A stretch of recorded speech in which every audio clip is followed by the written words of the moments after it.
राज्यामध्येच पावसाळा सुरुवात झाली आहे। राज्यात ठिकठिकाणी पावसाच्या सरी कोसळत आहेत। अचानकपणे आलेल्या पावसामुळे नागरिकांची तारांबळ उडत आहे। दिवसा उन्हाचा तडाखा आणि संध्याकाळच्या सत्रात पाऊस, त्यामुळे वातावरणात थंडावा निर्माण झाला आहे।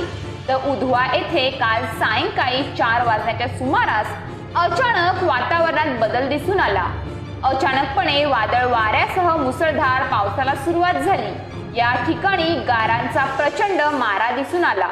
अचानक आलेल्या अवकाळी पावसामुळे परिसरातील लोकांचे मोठे नुकसान झाले। उधवा परिसरातील बऱ्याच लोकांच्या घराची छते वाऱ्यामुळे उडून गेली। काही घरांच्या भिंतीला तडे गेलेले दिसून आले।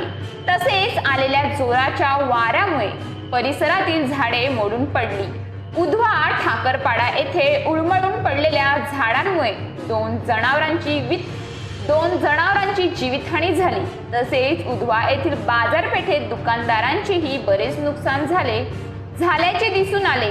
News police reporter Ashraf Khan, Talasari.